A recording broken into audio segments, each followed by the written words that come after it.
Selamat malam Ibu dosen Dr. Yanti Herawati Purnama selaku dosen budaya organisasi. Perkenalkan, nama saya Judika Togator dengan NIM 11212070 dari program studi manajemen. Pada kesempatan ini saya akan mempresentasikan hasil dari analisis budaya organisasi dengan judul Pengaruh lingkungan kerja terhadap kinerja karyawan pada PT Gojek Indonesia. Dalam presentasi ini saya akan membahas profil perusahaan, budaya organisasi yang diterapkan, permasalahan yang dihadapi, analisis yang menggunakan teori Edgar Schein, analisis SWOT, serta rekomendasi perbaikan. Pada slide yang kedua, yaitu PT Gojek Indonesia merupakan perusahaan teknologi yang bergabung dalam Goto Group. Gojek ini menyediakan berbagai layanan digital seperti GoRide, GoCar, GoFood, GoSend, dan GoPay yang telah digunakan oleh khalayak masyarakat Indonesia. Di mana sebagai perusahaan teknologi, Gojek menerapkan sistem kerja hybrid serta memiliki budaya kerja yang dinamis dan inovatif, di mana karyawan dituntut mampu beradaptasi dengan perkembangan teknologi yang sangat cepat. Pada slide yang ketiga, cara karyawan berinteraksi. Interaksi antar karyawan sangat dipengaruhi oleh teknologi digital dengan hubungan kerja yang kolaboratif dan komunikasi yang atasan bawahnya yang terbuka.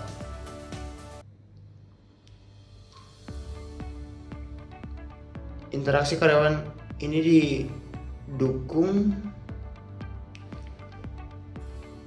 teknologi digital melalui Google Meet dan berbagai aplikasi kolaborasi lainnya, di mana karyawan sering bekerja dalam tim lintas divisi sehingga kolaborasi menjadi budaya yang sangat penting.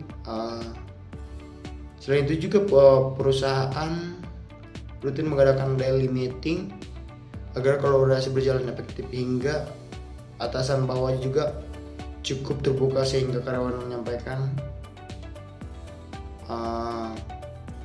ide maupun gagasan serta kendala dalam bekerja. Pada slide yang keempat, yaitu kebiasaan bekerja dan nilai organisasi. Gojek memiliki ritme bekerja yang cepat atau fast-paced dengan target dan deadline yang jelas. Karyawan dituntut memiliki kemampuan beradaptasi, berpikir digital, dan mampu bekerja sama dalam tim. Nilai utama dalam perusahaan ini meliputi inovasi, kolaborasi, integritas, fokus pada pelanggan, serta kemampuan beradaptasi yang menjadi pedoman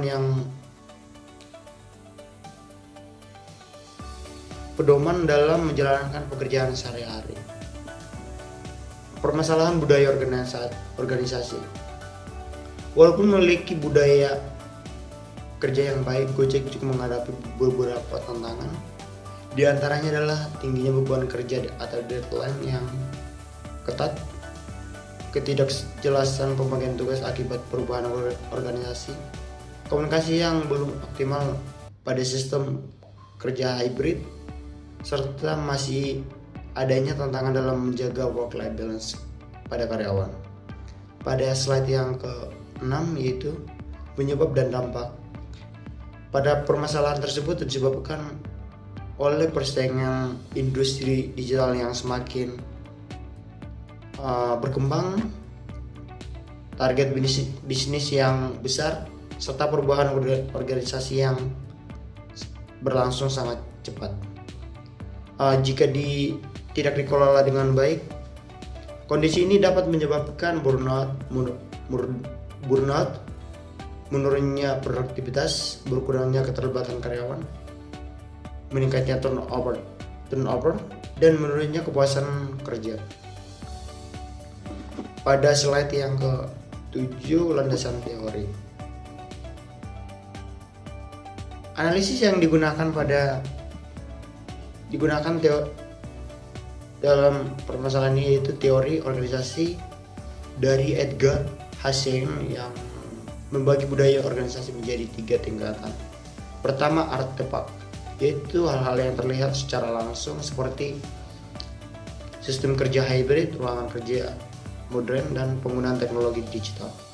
Yang kedua adalah espoused values, yaitu nilai-nilai organisasi seperti inovasi, kolaborasi, kecepatan bekerja, dan fokus pada pelanggan. Yang ketiga adalah basic assumptions, yaitu keyakinan dasar bahwa perubahan adalah hal yang wajar. Teknologi merupakan bagian utama pekerjaan dan kerjasama tim menjadi kunci keberhasilan organisasi. Pada slide yang ke-8 adalah analisis SWOT. Berdasarkan analisis SWOT, kekuatan kerja terletak pada teknologi yang maju dan sumber daya yang inovatif. Kelemahannya adalah tingginya beban kerja yang berpotensi menimbulkan burnout. Peluang yang dimiliki yaitu pengembangan digital hire dan program kesejahteraan karyawan. Sedangkan ancaman yang berasal dari persaingan yang semakin ketat sehingga risiko turnover karyawan juga meningkat. Rekomendasi pada slide yang ke-9, rekomendasi implementasi perubahan budaya. Berdasarkan hasil analisis, saya memberikan 5 rekomendasi. Yang pertama yaitu mengembangkan program employee well-being untuk menjaga kesehatan mental karyawan. Kedua, melakukan pemerataan beban kerja melalui evaluasi workload secara berkala. Ketiga, memperkuat komunikasi melalui meeting rutin dan feedback yang lebih efektif. Keempat, meningkatkan kemampuan kepemimpinan melalui pelatihan dan mentoring. Yang kelima adalah memperkuat budaya kolaborasi melalui kegiatan team building dan proyek lintas divisi. Dengan penerapan rekomendasi tersebut, diharapkan budaya organisasi menjadi lebih positif dan mampu meningkatkan kinerja karyawan. Pada slide yang ke-10 pada penutup, yaitu dapat disimpulkan bahwa lingkungan kerja memiliki pengaruh yang besar terhadap kinerja karyawan. Pada PT Gojek Indonesia telah memiliki budaya organisasi yang inovatif dan adaptif, namun masih menghadapi tantangan seperti beban kerja yang tinggi, work-life balance, dan komunikasi dalam sistem hybrid. Oleh karena itu perusahaan perlu terus memperkuat budaya organisasi melalui komunikasi yang efektif, pemerataan beban kerja, pengembangan kepemimpinan, serta peningkatan kesejahteraan karyawan. Demikian presentasi yang dapat saya paparkan. Terima kasih atas perhatiannya.